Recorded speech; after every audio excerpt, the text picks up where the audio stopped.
تعالوا النهارده نعمل مع بعض احلى ممبار واحلى خلطه هنعمله بيها ان شاء الله النهارده. هتبقى طريقتها حلوه جدا وسهله خالص، وفي نفس الوقت ان شاء الله بالمكونات اللي عندنا في البيت. يعني باذن الله كده مش هتجيبي غير الممبار من بره، وهنعمله في البيت بطريقه سهله وبسيطه. وكمان هقولك ازاي ما تخليهوش الرز فيه ني، ولا كمان يبقى معجن، ولا الكلام ولا هيبقى قبلك مشكله خالص ان شاء الله. يعني هقولك تعمليه ازاي بطريقه سهله وبسيطه جدا جدا. بس اهم حاجه تابعيني وتابعي الوصفه بتاعتي اللي ان شاء الله هتعجبك 100%. بس اهم حاجه لو اول مره تشوفيني، انا اسمي نورة جمال. لايك وشير واشتراك في القناه، ما تنسيش تضغطي زر الجرس وتكتبوا لي كومنت حلو كده زي اللي انت بتكتبيه. شكرا للناس اللي بتكتب كومنتات زيك، بجد حلوه جدا. شكرا ليكي. يلا بقى نسمي الله ونبدا الوصفه. اول حاجه جبت حله على النار، معلقه زيت ومعلقه سمنه وورق اللوري. طبعا اللي انا بعشق الحركه دي، اول ما يسخن الزيت بالسمنه كده احط الورق اللوري على طول، بيدي ريحه حلوه وطعم حلو جدا. اول بقى خلاص ما السمنه تسيح معايا، حطي بقى 3 4 بصلات كده كبار، مفرومين في الكبه، متقطعين ناعم على ايديكي زي ما انت حابه، مفيش مشاكل. قلبي فيهم لحد ما يتحمروا. فصين توم كمان كده قلبهم فيهم، وبجد شم الريحه العسل. اول بقى ما ياخدوا اللون ده انزلي بقى بطماطم على حسب ما انت عايزاها، كتير شويه على حسب الكميه اللي عندك، الكميه اللي انت هتعمليه اذا كان محشي او ممبار. سبكي بقى الطماطم زي ما انتم شايفين كده وبقبقي اهي براحتها. هات البهارات بتاعتك اللي هي عباره عن ملح وبابريكا وفلفل وكمون والسبع بهارات وشويه كزبره كده مطحونين، تدي طعم كده حلو قوي. حطي بقى كل ده على الطماطم وقلبيهم تقليبه كده حلوه. وبعد كده معايا ربطه كده كبيره من الكزبره الخضراء، وطبعا معايا كمان فلفل حامي وممكن فلفل بارد زي ما انت حابه. بصوا، ربطه كزبره على ربطه شبت بتدي طعم وريحه خطير. حطيت بقى كل ده على الطماطم كده وقلبتهم تقليبه قبل ما اطفي النار. وعامه احنا حطينا الملح خلاص، يعني احنا حطينا الملح وحطينا البهارات وخلاص. الطماطم اتسبكت معايا التسبيكه اللي انا عايزاها، ما تبقاش قويه يعني، ما تبقاش متسبكه قوي وفي نفس الوقت ما تبقاش يعني ني خالص، يعني على حسب ما انت تحبي برضه.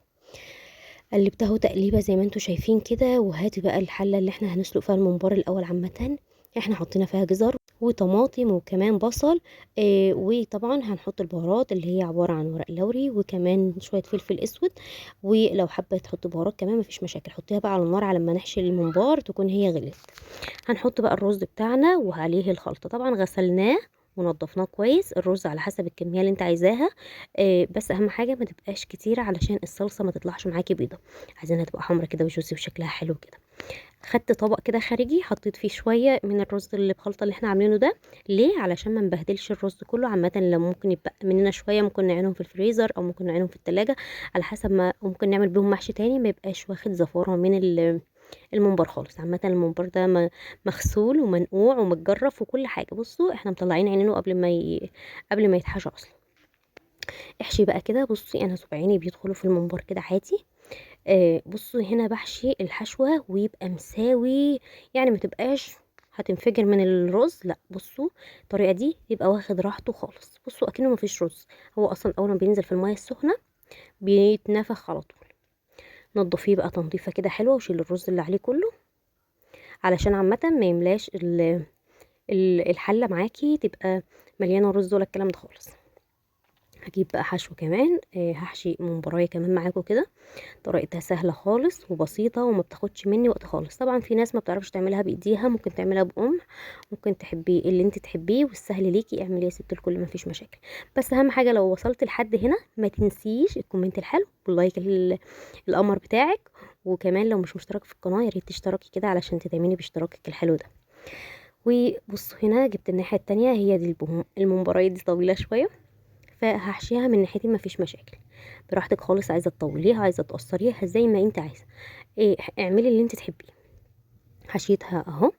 بصوا وبشيل الرز اللي عليها وبسويها. بصوا بسويها 100%، ما تبقاش منفوخه ما تبقاش مزنوقه، اهم حاجه. خلصت الحشو بتاعي كله وبعد كده الميه هي غليت، هنزل بالممبار واحده واحده، ما تدلقوش كله، لا احنا عايزين واحده واحده. بصوا بتنزل، اول ما بتنزل اساسا تلاقيها اتنفخت على طول وتاخد الشكل بتاع الممبار على طول. فعشان كده كنت بقول ان احنا منحشيهاش قوي علشان ما تفرقعش منك في الميه. طبعا هنا المرقه على حسب، احنا عامه ممكن ما نشربهاش علشان بتبقى ريحتها قويه شويه، لكن انت عامه لو بتشربيها تبقى عادي براحتك. هي عامه مش هتبقى فيها ريحه ولا اي حاجه. افضل اغلي بقى فيها لحد ما تطيب، وطبعا مش هحط الملح الا لما تطيب 100%. حمرنا الممبار وطاب والحمد لله. بتعرفي ازاي انه طاب؟ ممكن بجيب ممبرايه كده وبدخل المعلقه فيها واشوف الرز اذا كان طاب 100% ولا لا.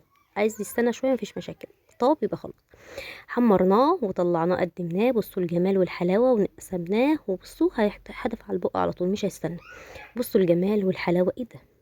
ايه ده بجد؟ بصوا احنا مش هنستنى، احنا هنرمي نرمي رمي واحده ورا واحده، وبجد مش هعتقها، مش هنسيبها في حالها خالص.